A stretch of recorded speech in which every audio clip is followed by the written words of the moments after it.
Definitely, we haven't seen some sort of prowess from these teams itself, but it's a time where we head in the very first game of this qualifiers, and there we have it. The flight path completely dissecting military base into two equal halves, and we can just see the calmness before the storm as we head into the very first map from military base to Stolberg. The flight takes its route. That means areas like Georgiapol, hospitals, Arki, shooting range, certain teams will be having a very tough affair if they are looking to jump towards the same area. Absolutely, and right here, as we can clearly see, right off the bat on the military base itself, it seems like 2 to 3 teams are going to be calling the military base their home, and it seems like Seal 9 has had a fanned out approach right here, as they are definitely going to be looking pretty comfortable and on the screen as well. As we move on along towards the northern side of the map, we do have these teams slowly but surely getting themselves acclimated towards their own known drop locations, but that drop contestation is what I'm waiting for, dude, because that is where the masala is going to be brought on along, because we do want to see some early fights as well. The first blood, who's going to be bringing in that first blood, who's going to be given that opportunity, if at all any team will be allowed to do so. On the other front, as we talk about TRC, again, I mean, needs no introduction, a team that has been very well fanned out in terms of their approach in every single game. And talk about that zone, dude. Wow. The zone is going to be pushing the teams to come on down to the military base, have some fun, have some gala time, because that is not going to last for long. And maybe, just maybe, the first map right here itself could bring us down to the zone, taking it all the way down towards those bridges. I mean, those are the kind of zones that I absolutely love to be a part of. This is the South Asian Gala. This is going to be crazy affair. You just look at the circle, man. Completely downtown going towards the area of military base, and nobody can just stretch this circle onto the main island. This has to be 100% military base, or maybe Novorupna. That's just the southern island finish that we are heading towards, and if team realizes this at the very first point, they can have some real good shy. We have Savage Esports in Yasnaya Polyana, one team that comes out of Mongolia. We have certain big teams. If we talk about Mongolia, certain teams reminds me of that area. You remember Zeus Esports, how they used to dominate the lobby. We don't actually know if Savage Esports are going to replicate the same.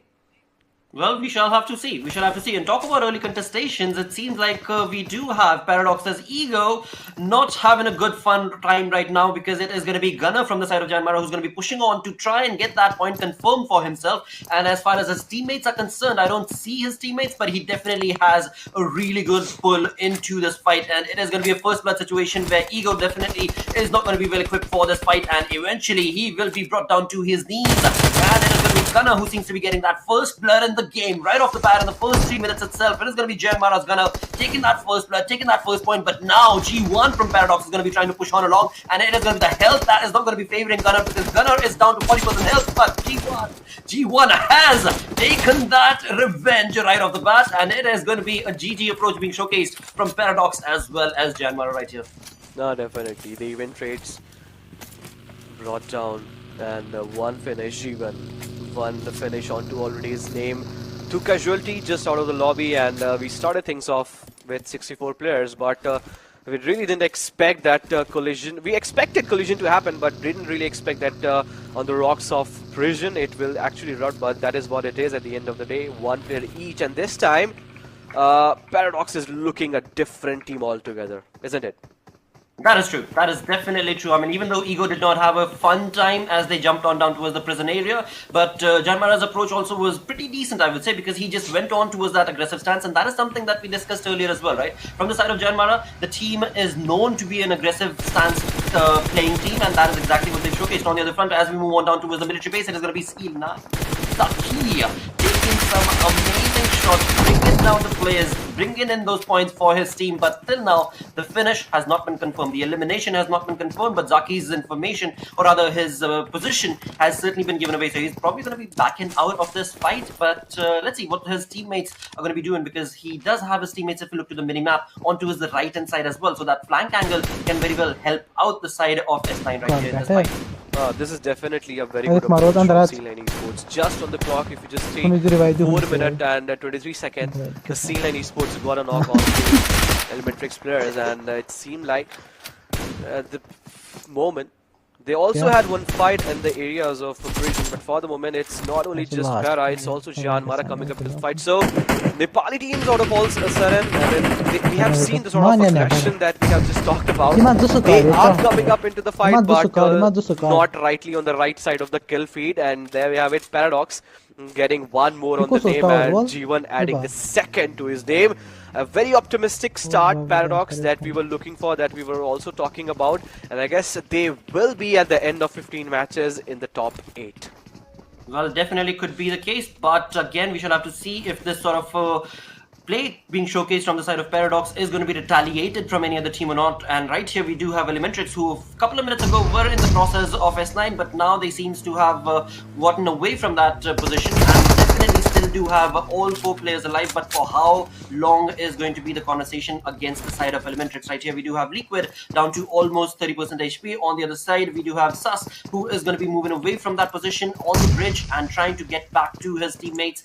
And that is where, of course, we shall hope that Elementrix is able to recuperate and get all 4 players set up with 100% health. But right now, being in the water, being out in the open, is going to be a tough luck situation for the side of Sus. But let's see if any other teammates, or rather any other team on top of that bridge itself, could maybe bring him down. On the other side, as we did talk about his teammates, we do have Mr. Hyozu, who is certainly now getting his loot set up. It's only 6.5 minutes in, but definitely we can see quite a lot of aggressive gameplay being showcased from these teams. Definitely. It's just Nepali teams all around. We've been on the kill feed with the rotation. It has all been Nepali teams in the very first 6 minutes. And look at this, the way Kings of BD are just trying to move. We have Grillen pretty much in the same vicinity. I see Kakshi out there just trying to scout out the areas, and Seal 9 is not going to allow anything, because earlier it was Elementrix that tried to cross the bridge, and now it is gonna be, I guess, the Sri Lankan team NRC Sports close to where military base is actually, bridge is actually present. So all these teams are on the southern side, but if we talk about the gangsters, they are pretty much very far away, pretty much 3 kilometers away to where the teams are actually fighting their senses out. But as we just mentioned, all these teams, we have TRS gaming out of nowhere in the scenes. Well, they are setting themselves on to the bridge camp position. Perfectly set up stands going to be showcased on the side of the Real Soldiers players right here, and definitely going to be just going to be free flowing across from on this bridge from one beam to the next, and that is definitely going to be helping his cause, because his teammates are also right around the corner giving him that flank angle, and very close towards that bridge is going to be this gas station, as we can see from the top view, and in that is going to be Dante from the sides of Kings of BD with a UMP. Now talk about this gun, dude. This has been a killer gun, the UMP, along with the Mini 14 that we can see on Dante for now. Definitely, but what Rules has just done, the parkour action, that needs a lot of practice. But Rules, having that angle is actually helping them a lot of information, and the amount of vicinity, the amount of landscape he can actually gather is just so mammoth. He's on the top of this, whatever you call this, a frame, the frame of the bridge. He's on the top of it. He can actually see kilometers away from it. Any team, any player who is trying to aggress towards this area, better prepared. Right here, King of Dante is definitely being given a lot of leeway right here, because Rules, he does know exactly where that player is, but he's not given away his position with the mini, and that is something that definitely will help his cause. But we shall see for how long is he going to try and stay silent and quiet, because Kings of BD's Dante is on the move, he's on the run, and it seems like he will be allowed to get away with no problem at all. So he's going to back out of that position that he has in the gas station, and is going to go back to his teammates. There indeed, Dictator and Vexy and of course Mehfooz YT are just waiting across this compound, and here we go. So yeah, the players of DRS have definitely allowed the lad or Dante to move away from that position. On the other front now, Killer YT is going to be taking an approach into that gas station. So a very interesting fanned out approach that we can see from the side of the Real Soldiers, and they have a lot of information, but we will have to see if at all there'll be any other team that can stop them and bring them down to their knees, as they do have the bridge camp for now, but for how long is the question that needs to be raised. Definitely. I guess Kings of BD just sense the threat, and as soon as they realize it, they completely just fallen themselves back away, and this is a very good approach on their side. But it's Kings of BD who knows, but as we just talked about it. It's Gangsters. One Gangster is Ouch. already down. Nightwing takes him down. Oh no, not looking good. He will be finished as for sure. As now Venom Legends are just hunting the players down in the very first half of the game. Oh, I'm happy. I'm very, very happy right now with this sort of performance coming in from the side of Venom Legends. This is the team that at one point in time I definitely kept on a high stance in my book. But over the games, over the tournaments, I've seen them lackluster a little bit, fall down a little bit. But it seems like this time around into the PNPL qualifiers, they are coming in with a bang, and they're definitely showcasing that prowess. On the other side, talk about DG and their approach. Well, Gangster was definitely brought down, and of course we do have blah blah blah on the other side as well in the team. So it is a very good team, no question about it. The roster is definitely working for them, but as of now in the first game they have been brought down to a 3-man squad. With that, the first airdrop has been dropped on along in the 11-10 minute marker with the MK14. No, definitely. And we can see the urge with which the team are just trying to move downtown towards the side. But I guess I just spoke too soon. The circle with watch that has already made a shift. I guess half of the base is out of the circle, isn't it, Lauder? That is true, but dude, you know what? I did talk about this, right? I love the circles when you have the bridge in the center. Imagine if the circle goes to the north, completely on the main island. It is possible. A shift is definitely something that will take place. But if we talk about the center of the circle itself, right? Talk about the center of the zone, that has been taken over by 7C. Now that is a very good strategic approach that they've been able to accumulate for themselves, being at the coastlines. And of course, those rocks over there are going to be providing them that cover fire. Along with that, we can see that they've got vehicles as well. So that will definitely be a big reason for 7C's positioning to be able to help out for themselves. And we did see Fear is setting himself up in a compound. Right. So amazing positioning from their side. But of course, as you did talk about it, we shall have to see where the zone is going to be pushing on along, and where the zone pushes, that is where the fights are going to be taking place. No, definitely. Gangsters, D-Gangsters with one gangster down. This is 3 men alive. Let's just see what sort of gameplay they have offered to us. But one more promising team, X-Brother. And if we just have a quick look at the circle, at the dead snack center, it's Fear just scouting out the area from the front lines, and the rest of the players just checking if anyone is on the side. But I guess the circle has something else to offer. Now 7C is a big challenge for them, and not only 7C is a lot of team. If we talk about TRZ is completely away from this position. Gremlin Storm have a real good shy of this game, and also with that being said, look at the positioning, look at the split with which C9 are there at the position. But as soon as we just spoke, I guess 7Cs, they were ready with their boats. And no, it's not the boat, it's just the vehicle that they're jumping with which into the water. And as soon as they are into the water, they have to leave that off, because the vehicles will not float on the water. Dude, I am loving this. I mean, I called for the PUBG gods to bring in a zone like this, and that is exactly what they have delivered in the first game itself, bringing it down towards that bridge camp sort of situation that DRS had going for themselves. It definitely is going to be working for them, but it seems like well, the kill is definitely not going to be confirmed. He did get the few damaging shots onto the player, but Rebel with the Scarrel is trying his little best, but of course that distance is a bit too far away, and the player is going to be able to walk out of that position now again. That means the DRS have given away that information, and of course the zone is also not going to be favoring them, so they're going to be moving away from that. Even though they had a perfect setup on that bridge, it is just not going to be working. On the other front, it is going to be X-Brothers, as we can see in the kill feed, taking on a fight against the players of Air Gurkha right here. 2RGR, a team that I was talking about from Nepal, has been brought down to their knees as 2 men remain, and 2 have already been punished quite badly. So now the conversation is going to be for the side of this team. Will they be able to get the revive on their teammates? Because X-Brothers is definitely on top of it, and this is where a third party can definitely be predicted as well. Oh yes, no two is doubt about that. I don't really know how much profitable it is for 2RGR to indulge themselves in such sort of circle shift, but I really want observers to have again a quick look at the map as to how many teams have now rotated and made a move into the central lines of the circle. Out of the blues, out of the zone, there are just 2 teams just fighting and battling their metal out, having some ego being pushed out. It's 2RGR, X-Brother, both having detrimental amount of damage. But once if we get to just have a glimpse of the minimap, we'll have a clear picture of what and where the team stands for, because for the moment a lot of teams are actually making a traversing situation for themselves, and it seems like Gremlin Storm, the team that I really had a very quick and a keen eye set up onto them, for the moment they are just been banned for different directions. It's Evilai just bleeding off. Bad Rib has gone down. It's just up to Kapshi and Rafat.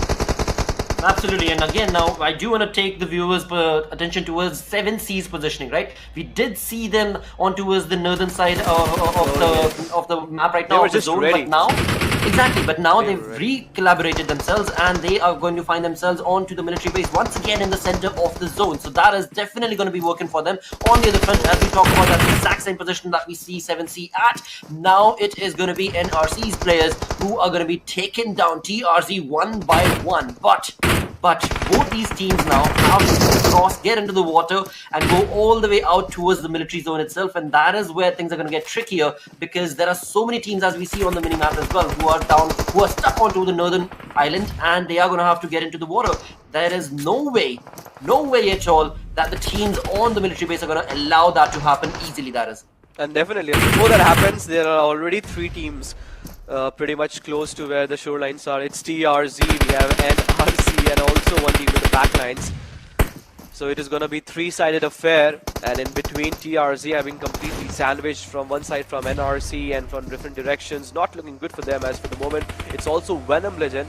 He also needs to make a move, but Rare FPS, he didn't have any other option there to just let his vehicle with himself fly into the water, and then they just wait. But as soon as they try to make a move into the circle, it's already 7Cs on the other side of this way that will be waiting for them just to welcome them. But before that happens, NRC is just trying to rack up a lot of kills, because I guess Doom, he doesn't even have any first aid, and I guess he has already given up in this fight.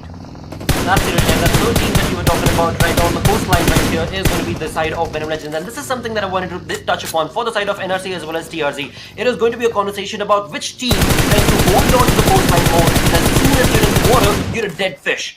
You're a dead fish, and this is where Venom Legends can definitely take on a lot of kills for themselves, but they are also going to have to be very cautious and careful, because as we can see in the kill in the mini map that they were taking on shots, but they are also going to have to get into the zone. So question is, will Venom Legends try and get the kill and the elimination point, or are they going to try and jump into the water being one of the dead fish to try and get into the zone? Because again, I mean, yes, from the northern side you are going to move on along towards the military base, but on the military base itself we have teams that are eagerly, patiently waiting for those dead fish to come onto the coastlines, onto the beach, and that is where DRS is waiting as well. We're going to be trying to eliminate them one by one. Rebel, along with Killer, is just hunting the players out of the water. DRS in complete position. Look at the way they are actually holding themselves up. They really have a very good ridge. No footstep. Kings of BD and DRS Gaming pretty much close to where they're positioned, and then we have 7Cs in the back facility holding all these compounds. I guess DRS Gaming didn't have any option other than this, otherwise they could have opted for the compounds. But for the moment, it's DRS anyhow, just finding themselves in the position. But Rule going down, smokes are being deployed. Now DRS Gaming can have multiple players logged upon them, because they have already created a lot of sounds. And as soon as the rest of the team come closer towards them, they just have to be pretty much cautious about it. Absolutely, I was just about to point out that we're 18.5 minutes in and 16 teams still remain. Paradox is going to be brought down to their knees, the first team to get eliminated on that 16 spot, but good enough for Paradox, because they did get, thanks to G1's play, they did get those elimination points for themselves, and now it is Kings of BD's play who are just patiently waiting for these dead fish to come out onto the beach, and this is where Mahfouz Whitey is going to try and eliminate the players of SA right here, where indeed Savage are going to try to get behind that rock. It seems like that is going to be the option that they possibly have right now, and that is going to work out for them. So a GG play being showcased from the side of SA, and that is going to definitely allow them to get onto the beach itself, and behind them Legends are still in the water. Let's see where exactly are those two teams going to be waiting out to.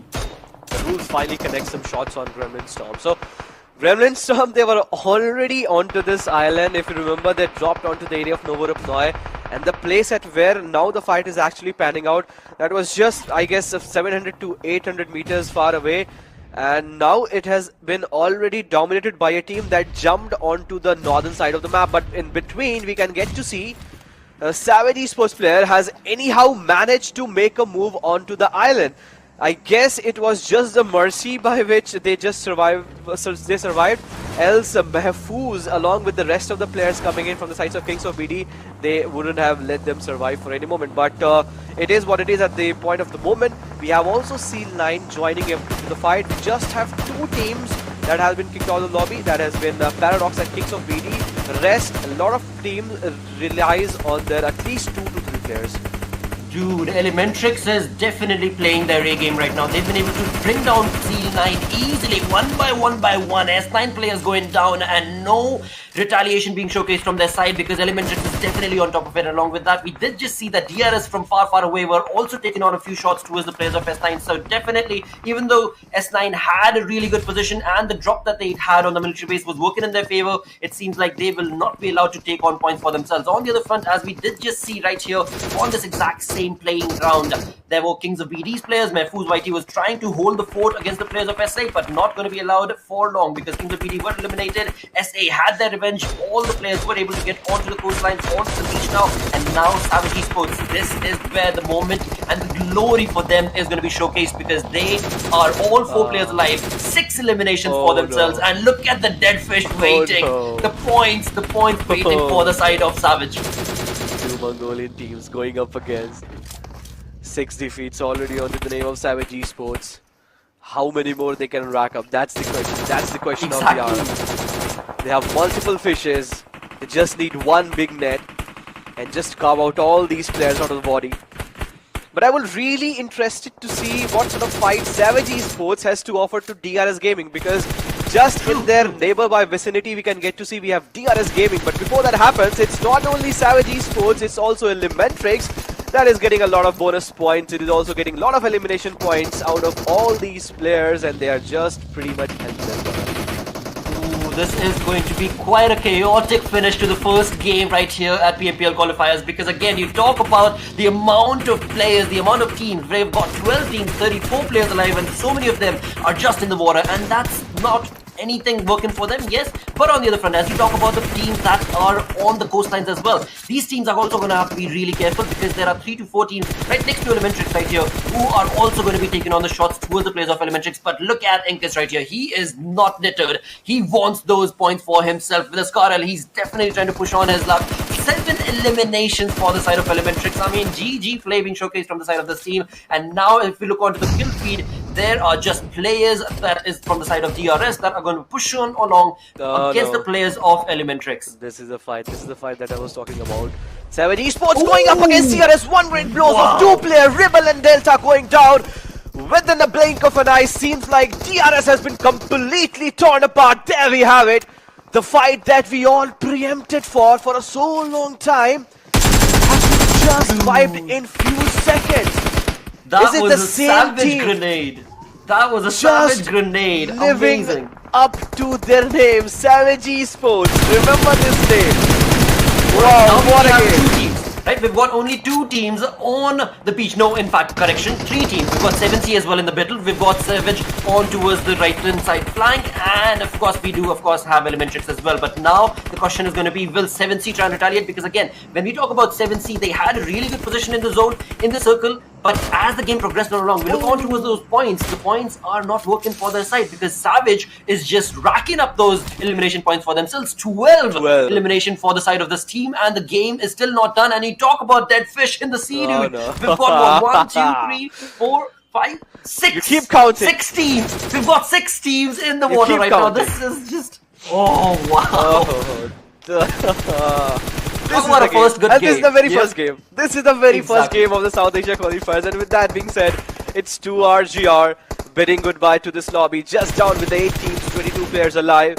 And I guess Savage Esports look unstoppable at this moment. And the new update also brings you, there is no instant conversion of dead body into the crate. You get revival underwater. But even if they do so, players are pretty much competitive that they will be able to find all these players who are trying to hide themselves into this water. Savage Esports not only have their eyes set upon all these players who are underwater, but now they are having a keen eyes onto Elementrix. So one wrong peek and Hershey goes down.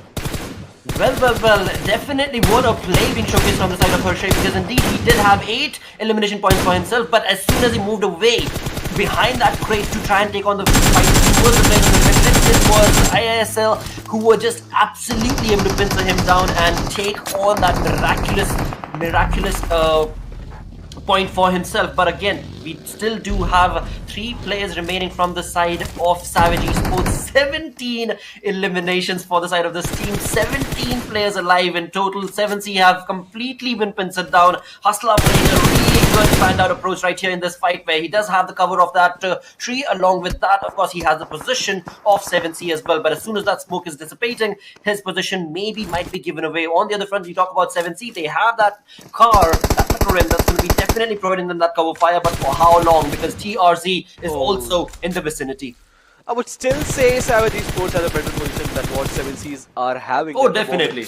moment. Because the way they have actually the fanned out approach, all the 3 players in 3 different split. But as soon as that I said, Precious secures 1 more knock onto the players. And look at this, TRZ has been given an opportunity to find himself onto the land, and this is not looking good for 7C's Esports, because 1 random sprays and already Fear is down on his 20 HP. But it seems that TRZ Esports is pretty much interested into the players that are trying to be the fish, and Noob Alliance are just falling down. Well, what a play being showcased in the first game itself, and Hustler on the side from Savage definitely taking on the fight to the players of 7C itself, and this is where Hustler will definitely try and dominate, and his teammate will get... Exactly, his teammate will just confirm that elimination for the side of 7C, and now we're down to 3 teams remaining. We've got we've got Savage, we've got, of course, NRC who are in the water, and we've got TRZ's players as well. And again, as you just mentioned, Savage have showcased an incredible play right here with these 3 players. 23 elimination points to this team, and Hershey is just rocking that shot with the bang in the first game. Mamba tried to deny that kill by jumping himself into the water and just find himself into the water, but that was not the case. Savage Esports, total 41 points, 20